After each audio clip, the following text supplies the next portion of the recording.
সাভার শহরের মধ্যে একটি পরিত্যক্ত কমিউনিটি সেন্টার থেকে 2 জনের পোড়া মরদেহ উদ্ধারের সূত্র ধরে সম্রাট নামে একজনকে আটক করেছে পুলিশ।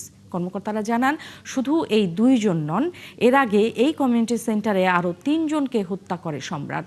হত্যার ধরন দেখে মনে করা হচ্ছে আটক সম্রাট একজন সিরিয়াল কিলার। এর মধ্যে সে পুলিশের কাছে 5 জনকে হত্যার দায় স্বীকার করেছে। বিস্তারিত রায়ান বিন আমিনের প্রতিবেদনে। রবিবার দুপুরে পরিত্যক্ত সাভার কমিউনিটি সেন্টারে পাওয়া যায় আগুনে পোড়া 2 জনের মরদেহ। নড়েচড়ে বসে প্রশাসন।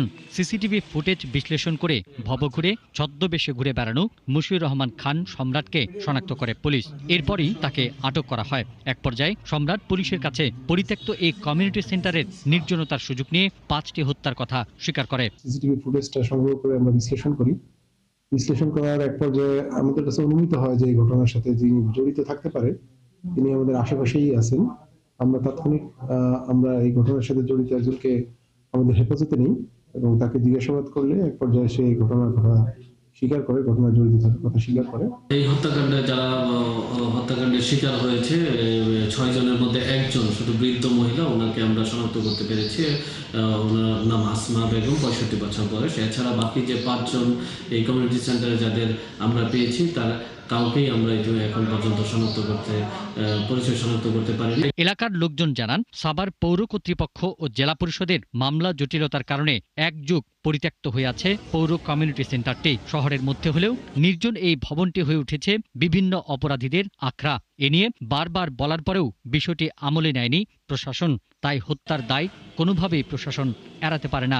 2 মাস পর পরই দেখা যায় যে এখান থেকে যে লাশ বাইর করতে, এর জন্য আমরা তো দুঃখিত। আমরা এই জায়গায় ভয়ে আতঙ্কের মধ্যে আমরা এই জায়গায় থাকি। পাশে আছে আর্মির ক্যান্ডারম্যান আছে না, এরাও খেয়াল করে না। পুলিশ প্রশাসন আছে, এখানে একটা কলেজের সামনে এই ঘটনা ঘটে, এটার কোনো পদক্ষেপ হয় না। হ্যাঁ, আমরা আতঙ্কিত। আমরা ওইদিকে চলাচল করি, আমরা আতঙ্কিত, কারণ আমাদের কি হয় না হয়। আমরা তো রিক্সার ভিতরে আছি। এই রামে ডেলি এখানে এই রামের দেয় নেন, আর্মি তাই অনেক পুলিশ তাই, এত দেখা উচিত না। এলাকার লোকজন আরও জানান, আটক সম্রাটকে তারা শহরে পাগল হিসেবে ঘুরতে দেখেছেন বহুদিন। সবাই ওরে কয় পাগল, কিন্তু আসলে তো পাগল না। পাগল হলে সে এরকম ভাবে চলে, ফলে তার চলাফেরা, পোশাক, কথাবার্তা, তার কাছে মোবাইল সবকিছু আছে। এখানে মোটামুটি 2 বছর ধরে আমরা এইভাবে দেখতেছি ভাই, থানা পুলিশের সাথে কথাবার্তা হয়, তারা আদর করে। সে আমাদের কলেজের সামনে, থানার সামনে বসবাস করত। সে আমাদের নারী শিক্ষার্থী দেখলে খুব বাজে মন্তব্য করত, খুব বাজেভাবে ডিস্টার্ব করত। এই বিষয়গুলো পুলিশের এবং আইন শৃঙ্খলা রক্ষাকারী বাহিনীর নজর দেওয়া উচিত, এদের বিষয়ে খোঁজখবর নেওয়া উচিত বলে আমি মনে করি। এদিকে পুলিশ সম্রাটের শুধু নাম বলতে পারলেও বাকি পরিচয় জানাতে পারেনি। 3 দিনেও শনাক্ত করতে পারেনি শনিবার উদ্ধার পোড়া 2 মরদেহের পরিচয়। কিন্তু হাজং 71।